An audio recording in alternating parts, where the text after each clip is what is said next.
5 Algerian nationalist leaders seized by France are manacled at the Algiers airport, to which they were diverted by French security authorities. A plane which was carrying the quintet from Rabat to Tunis, where they were to take part in a conference with Tunisian and Moroccan leaders, was ordered by radio to change its course and to head for Algiers. The pilot, a Frenchman, obeyed, and the leaders, taken completely by surprise, were arrested when they landed here. A trick that sets off a new wave of violence in North Africa.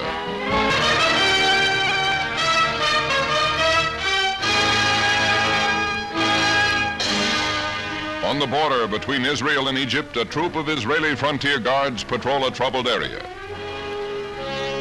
The locale being that described in the sensational announcement by the Little Republic that its forces have penetrated deep into Egypt's Sinai Desert in the direction of the Suez Canal.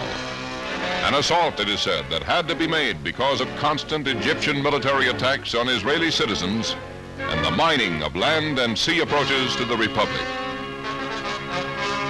It's a time of border trouble for Israel, and another incident on the Jordanian frontier results in a roundup of Arab infiltrators. Action that follows an attempt by these illegal entrants into the country to terrorize the Israeli populace living near this troubled line.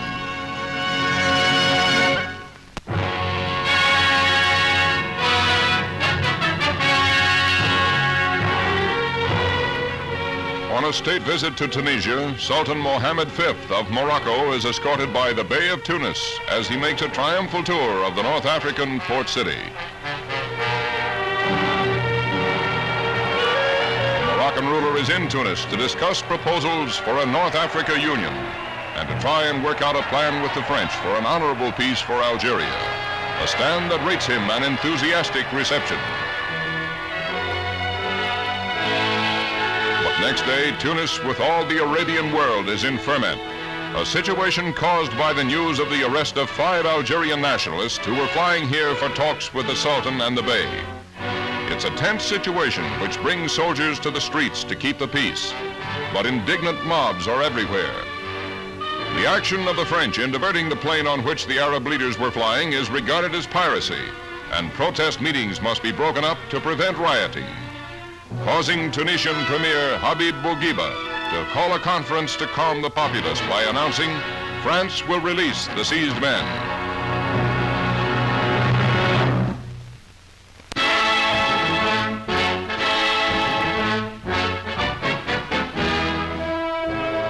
Its principles again challenged by the events in the Middle East, the United Nations Security Council holds a solemn session in which all parties to the dispute have their say. Movietone bringing you the highlights. Israel is not out to conquer any new territory, but is determined to wipe out the bases in the Sinai wilderness from which murder and death and destruction are launched against her. Security Council, noting that the armed forces of Israel have penetrated deeply into Egyptian territory in violation of the armistice agreement between Egypt and Israel, expressing its grave concern at this violation of the armistice agreement. 1, it calls upon Israel immediately to withdraw its armed forces behind the established armistice line. 2, calls upon all members, A, to refrain from the use of force or threat of force in the area in any manner inconsistent with the purposes of the United Nations. B, to assist the United Nations in ensuring the integrity of the armistice agreements. C, to refrain from giving any military, economic, or financial assistance to Israel as long as it has not complied with this resolution. In these circumstances, and since a vote today is being insisted on, I shall be obliged to vote against the draft resolution. The dramatic voting followed as Britain and France vetoed 2 separate United States and Soviet resolutions for an immediate ceasefire. But the body did succeed in calling an emergency session of the General Assembly, and though Britain and France again voted no, the decision was not vetoed. The U.S. in strange company fighting for peace.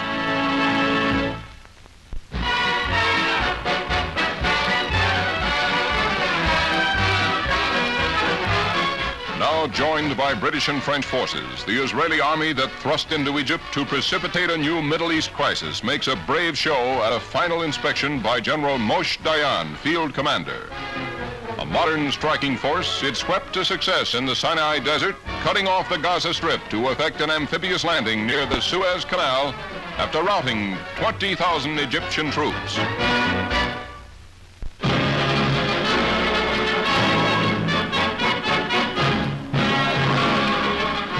Diverted from all other concerns by the crisis in the Middle East, President Eisenhower is in a grave mood as he addresses the nation from Washington on the critical situation. On Sunday, the Israeli government ordered total mobilization. On Monday, their armed forces penetrated deeply into Egypt and to the vicinity of the Suez Canal, nearly 100 miles away. And on Tuesday, the British and French governments delivered a 12-hour ultimatum to Israel and Egypt, now followed up by armed attack against Egypt. The United States was not consulted in any way about any phase of these actions, nor were we informed of them in advance. As it is the manifest right of any of these nations to take such decisions and actions, it is likewise our right, if our judgment so dictates, to dissent. We believe these actions to have been taken in error, for we do not accept the use of force as a wise or proper instrument for the settlement of international disputes. In the circumstances I have described, there will be no United States involvement in these present hostilities. I therefore have no plan to call the Congress in special session. Of course, we shall continue to keep in contact with congressional leaders of both parties. I assure you your government will remain alert to every possibility of this situation and keep in close contact and coordination with the legislative branch of this government. The peace we seek and need means much more than mere absence of war. It means the acceptance of law and the fostering of justice in all the world.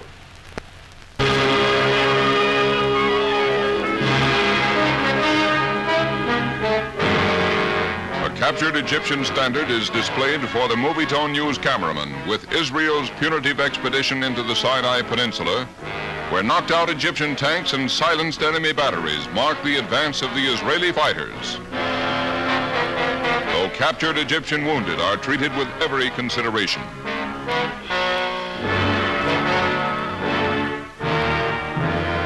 Too late for the dead comes the news that Israel has notified the United Nations that it accepts the General Assembly's ceasefire appeal. But an anxious world hears the news with hope, for it can mean peace here too.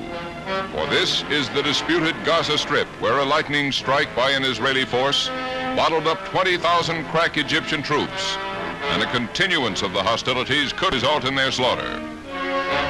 Israel now claims complete control of the Strip, and the latest activities of the Republic's forces are confined to mopping up operations, which may be the last in the whole Middle East crisis. The latest news incidental to the release of these pictures being that Britain has told the UN that it has ordered all bombings to stop forthwith.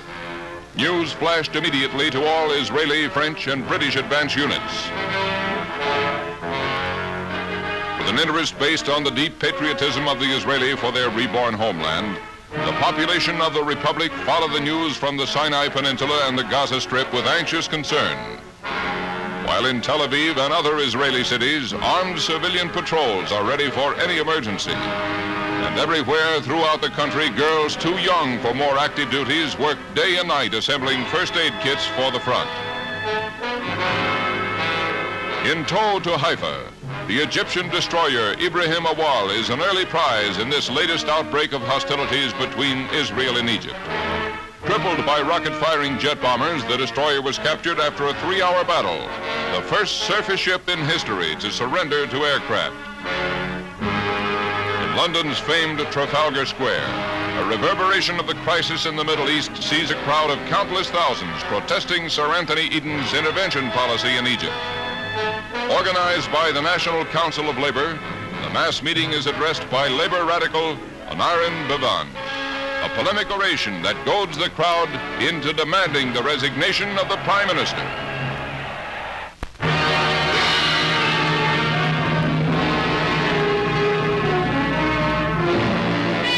Your Movietone News cameraman went right along with the Anglo-French expedition against Egypt to be at Port Said to film the start of the amphibious attack on the Mediterranean mouth of the Suez.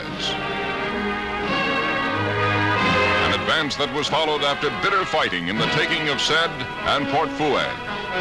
Claimed to have as its objective the restoration of order in the Middle East, the action also engages paratroopers, with France contributing one of its crack regiments of camouflage sky fighters, ready for the invasion at 0 hour, which a British transport spearheads carrying a company of airborne islanders.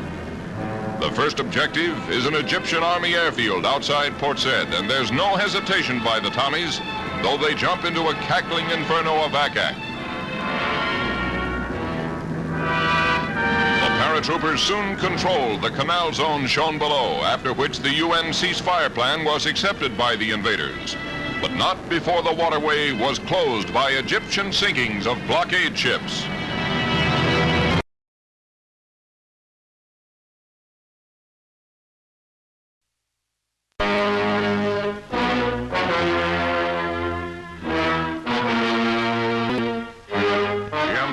Landing of French commandos at Port Fouad, east of the Suez Canal, proceeds as a jet bombing just about paralyzes the Egyptian defenses. And scenes reminiscent of many Allied invasions during World War II are enacted in strength for the first time since the end of that conflict.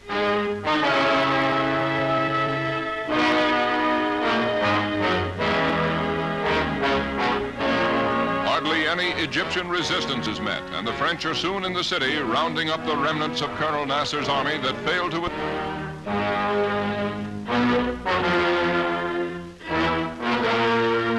But sunken ships dotting the canal make the value of the action questionable, doubly so now that it halts here. France with Britain agreeing to a ceasefire at the request of the United Nations. Port Said, the major city on the west bank of the Suez, the British had a real tough time. They ran into heavy fire and had to fight desperately to achieve their objective and maintain the time schedule as agreed upon with their French allies. Evidence of the fury of the battle is everywhere throughout this great port, one of the world's most vital shipping centers. Colonel Nasser's agreement to allow a United Nations police force to patrol the Suez came too late to prevent this desolation. Capodichino Airport, Naples, the word of Nasser's agreement to the UN police force starts the first contingent Suezward. It's a unit from Denmark and will be transported to its Egyptian patrol post by U.S. Globemasters.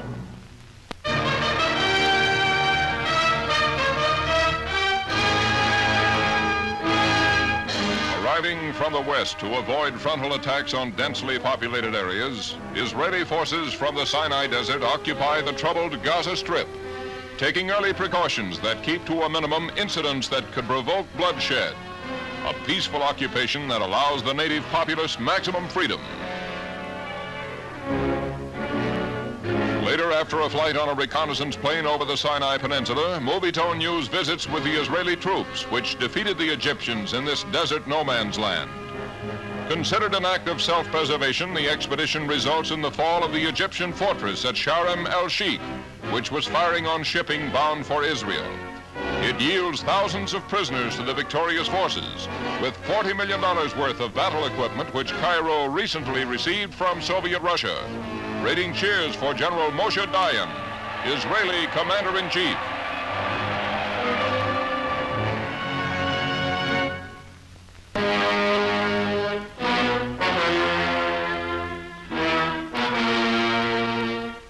Sitting in Jerusalem, the Israeli parliament upholds Premier Ben-Gurion's decision to withdraw from the Sinai Peninsula.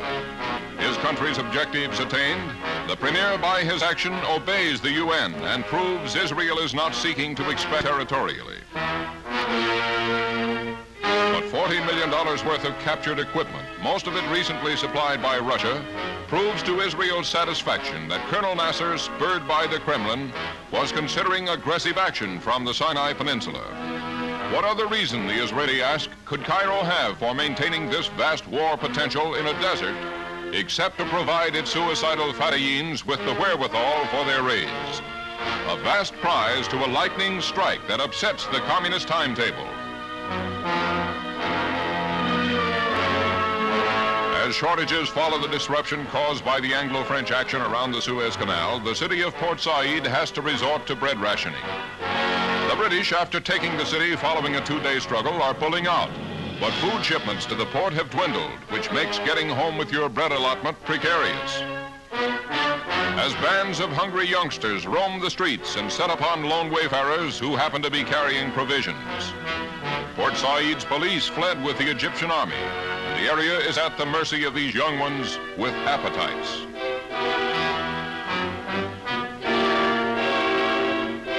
The harbor of Port Said, which is the canal's major seaport on the west bank, is revealed as a graveyard of sunken ships.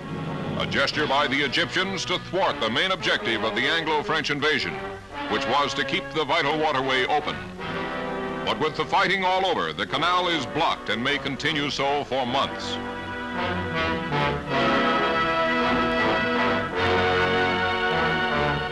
Meanwhile, in another part of Port Said, the British troops who took the city only a few days ago are being withdrawn, an action complying with the United Nations Assembly's decision.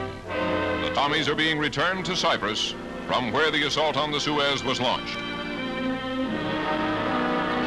All of which brings Canada's General Burns, who will command the United Nations Suez Police, on an inspection tour of the area to be patrolled, starting from Abu Suwair on the west of the canal near Ismailia. A force for peace. The first unit to land behind the Egyptian lines is brought in by Swiss airplanes chartered by the United Nations.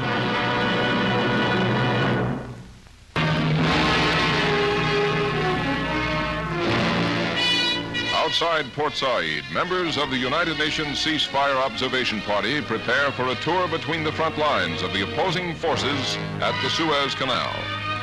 9 white-painted Jeep station wagons carry the observers, who make their inspection over the narrow canal causeway, where separated only by 250 yards, the Anglo-French and Egyptian armies face each other. Meanwhile, the canal's big West Bank city, Port Said, which was captured by the British, takes advantage of the ceasefire to go about business as usual, its citizens fraternizing with the invaders, who were careful to avoid trouble. In the sidewalk cafes, the men enjoy the normal nip, and on the streets, gossiping women the everyday quip, and a roving still photographer, a snap. A triumph for the United Nations that sees peace instead of panic.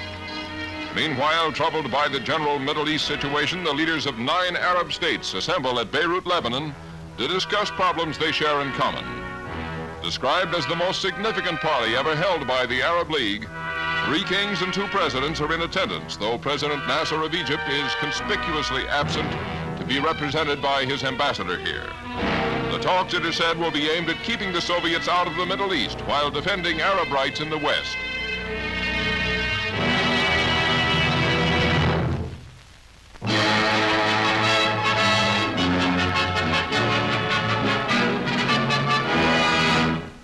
Parading through Port Said, the United Nations police force for the Suez Canal is given a rousing welcome by the citizens of the West Bank city.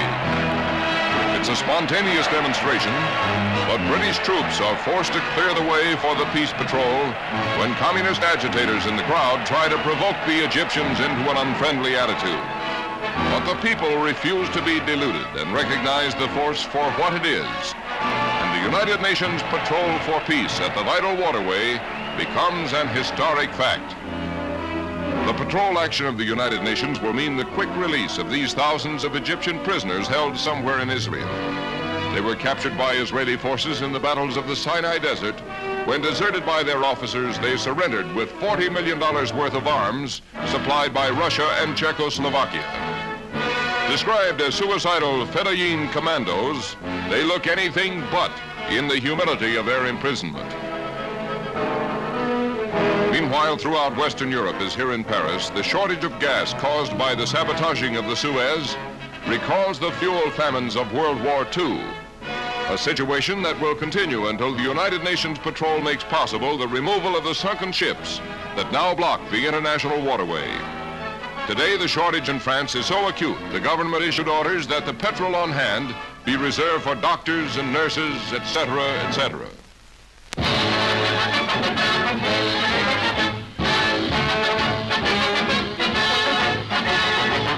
from Port Said at the Suez Canal, your Movietone news camera catches a British man-of-war proceeding through the waterway. The first ship of any kind to move over the canal since the crisis precipitated by the Anglo-French-Israeli invasion of Egypt.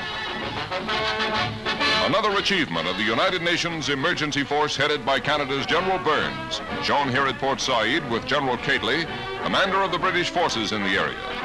General Burns is in Egypt to set up headquarters at the ceasefire line between the Anglo-French and Egyptian forces, an action that coincides with the departure of British troops from the city on the Suez. A praiseworthy British gesture in deference to the United Nations and in the cause of peace. For the British lost many Tommies to the fierce Egyptian opposition they encountered taking the port.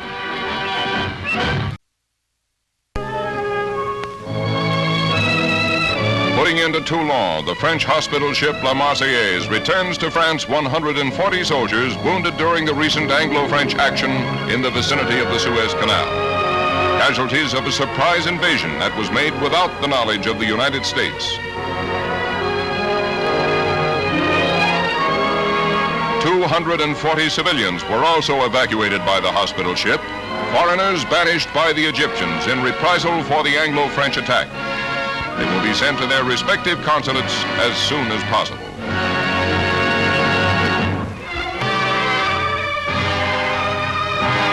Shocked by the recent easy defeats of the regular Egyptian army and its loss of nearly all the weapons supplied it by the Kremlin, the citizens of Cairo formed a liberation army, a force of civilians which staged this resistance parade to attract recruits. Many women volunteered, but they won't be needed. The invading Anglo-French Israeli forces obeying the United Nations are withdrawing from the ancient land.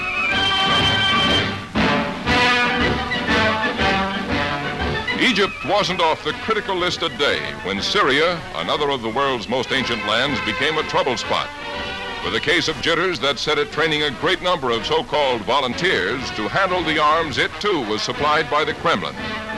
Without rhyme or reason, Damascus, encouraged by Soviet propaganda, says it is going to be attacked by the West, and it doesn't want to suffer the fate of Egypt and lose all its new arms to ignorance in handling them.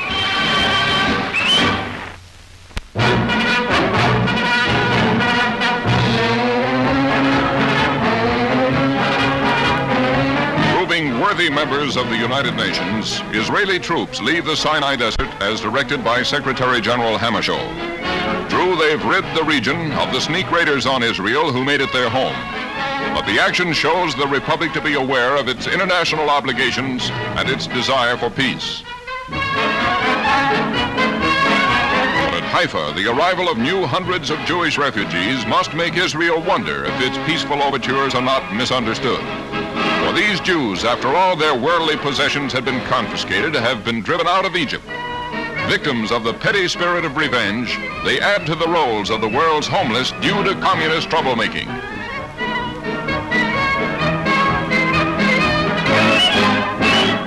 In comparative peace after many troubled months, Nicosia on the island of Cyprus feels the gasoline shortage caused by the Suez Canal crisis.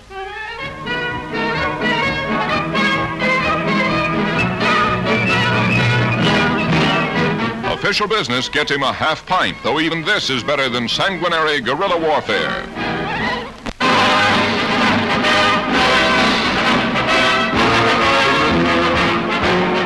The first NATO Council meeting since the breach between the Allies over the Suez brings Secretary of State Dulles to Paris to try to end the discord caused by the Anglo-French action in Egypt. Selwyn Lloyd, British Foreign Minister, and French Foreign Minister Christian Pineau are in a conciliatory mood for the meeting, which becomes a forum for interpreting the foreign policies of all member nations.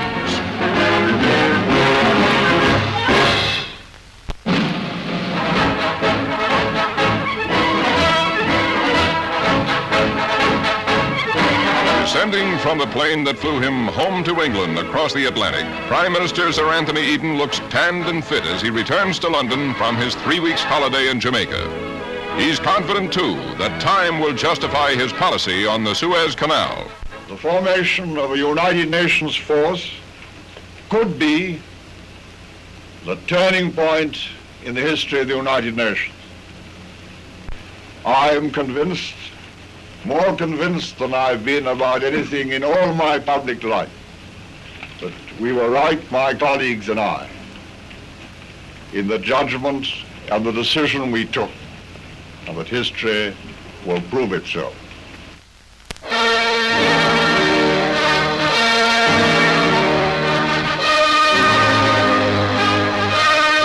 Before returning to England in compliance with the United Nations request, British soldiers stage a house-to-house search in Port Said for an officer kidnapped by Egyptian fanatics. Every building of the Suez Canal city is systematically explored for the missing man, a 20-year-old officer of the West Yorkshire Regiment. A car used by the abductors was found covered with bloodstains as the British round up and question all Egyptian males over 15, some of whom were held.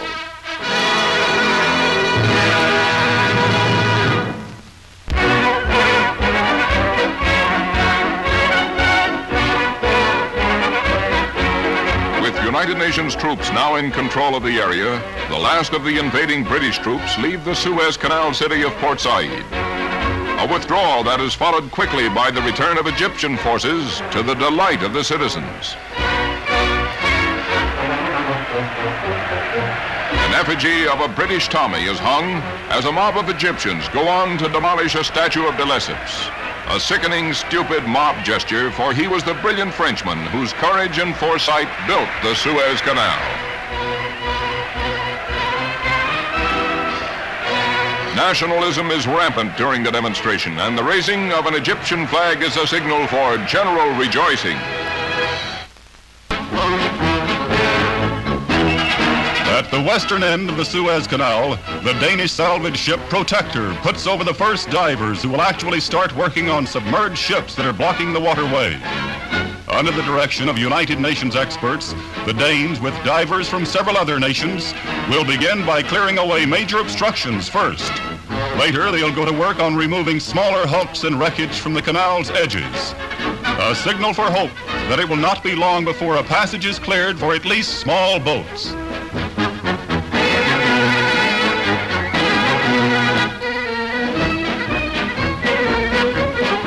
At Port Said, the last batch of Egyptian prisoners of war captured during the Anglo-French invasion of the Suez Canal zone are being repatriated. These particular men were fortunate in falling into the hands of the considerate British Tommies. And now, all cleaned up and well-fed, they go back to Cairo, none the worse physically for their experience. Of course, they're a little chagrined at the ease with which they were captured.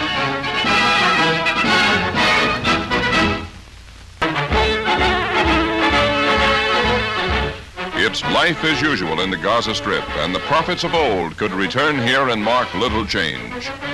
The momentary excitement caused by Israel's cleanup of raiding Fedayins in the Sinai Desert is over, and Jeremiah or Mohammed could feel at home in these marketplaces.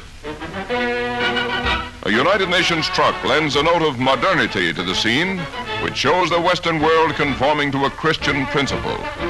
An enterprise of CARE, the package purveyors, which sees to it that the children of the Arab refugees living in the Strip are fed.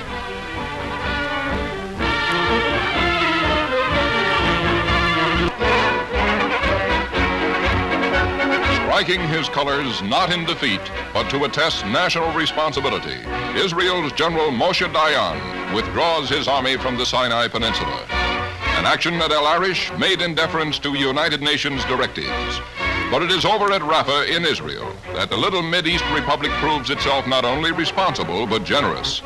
As under United Nations supervision, it returns 5,000 Egyptian prisoners of war for 4 Israeli soldiers who were captured during the Sinai invasion. The exchange was organized by the Red Cross, and it's carried out by Yugoslavian United Nations police forces using Yugoslav mobile units. A joint Red Cross United Nations triumph.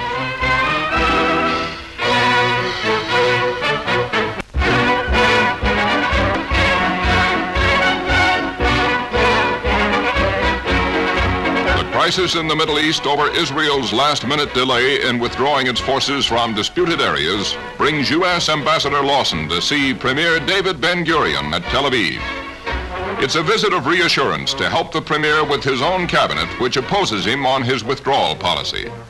The meeting has the desired results, and at an Israeli post in the Gaza Strip, the Republic's troops still held there hear the flash that they too will be pulled out, which joins General Dayan and General Burns at Lydda Airport to complete plans for the latter's UN emergency force to occupy the Strip and the Gulf of Aqaba area.